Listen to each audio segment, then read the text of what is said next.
So whether it's a grandparent or a relative or a friend, many of us know someone affected by Alzheimer's disease. In fact, the CDC estimates that about 5.8 million people in the U.S. have Alzheimer's disease and related dementias. Yeah, and in recent years, the awareness around the disease and caregivers has grown. And some of that is thanks to our next guest and New York Times bestselling author, Lisa Genova. Thank you so much for being here today, Lisa. Oh, thank you for having me. Yeah, so your novel, Still Alice, really helped put Alzheimer's on the map. It did, thank you, yeah. It has really helped give the lived sense of this disease from the point of view of the person has it. Gives us a chance to walk in their shoes and feel what it might feel like to have Alzheimer's. That was the real reason I wrote it. And so, yeah, it's helped destigmatize, demystify, humanize, and give a face and a voice to what it's like to live with Alzheimer's. It did so brilliantly and was optioned, obviously, for the film. And Julianne Moore, she won an Oscar for that? She did. She won it. You know what? Let's take a quick look at the film. Okay. Welcome, Dr. Alice Howland. Thank you. I hope to convince you that by observing these baby steps Alice, where the hell were you? Went for a run. Well, I hope you enjoyed that because you completely blew our dinner plans. I need to talk to you. I got something wrong with me. Oh my gosh, that's a chilling scene right there. Yeah. What do you think it was about this film that really resonated and captivated audiences?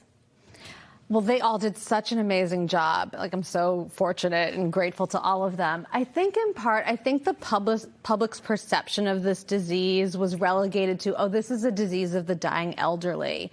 And so it really was living in the shadows and people weren't talking about it. It was all happening behind closed doors, really. So no one was really familiar with what does living with Alzheimer's look like and sound like. And people can be diagnosed younger than, my grandmother who was in her 80s. People can be young like Julianne Moore. You can be in your 50s and 60s. And so I think that this movie really dragged Alzheimer's out of the closet and gave people a vehicle for talking about it, for becoming familiar with it. What does it look like, sound like, feel like? And a younger face, too. Yeah, made it accessible. Yeah. So you're writing, you have the movie, but you're also doing the TED Talks. You have worked with Marie Shriver. Yeah. Tell us a little bit about what else you have.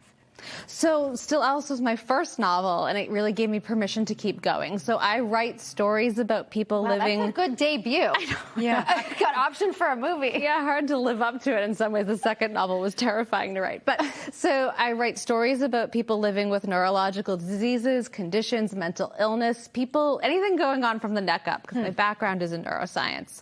And these are the people who tend to get ignored, feared, misunderstood for what's going on with them.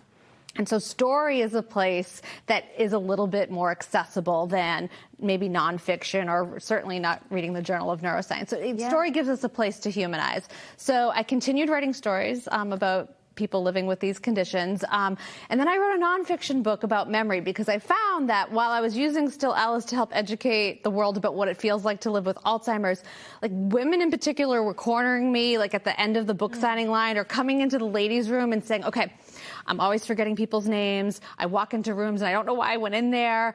I can never remember where I put my phone or my keys or my glasses or where I parked my car. And okay, does this mean I have Alzheimer's? And they're very concerned and anxious and fearful bringing this to me. Yeah. And what I was finding is that all of the concerns that were being brought to me are normal kinds of forgetting. It could be. Yeah, well, we live with that too, for sure. But these were not symptoms of Alzheimer's. And there was this expectation that memory is supposed to be perfect. And so that when we forget anything, people were fearing and panicking that this is a sign of some kind of impairment. And we're living with a lot of fear. And so I was helping one woman at a time in a ladies' room, letting her know why it was normal. This is how we remember. This is why we forget. And I'm I really should write this down and just give it to everybody and not one at a time in the ladies' room. There's so much. And you're continuing the conversation tonight at the Liberty Hotel. Yes. Can't wait. The Kids 108 Book Club with Lisa Donovan tonight at the Revere Hotel at 6 o'clock. Thank you Can't wait. so much for sharing your story. And I hope you continue to do it.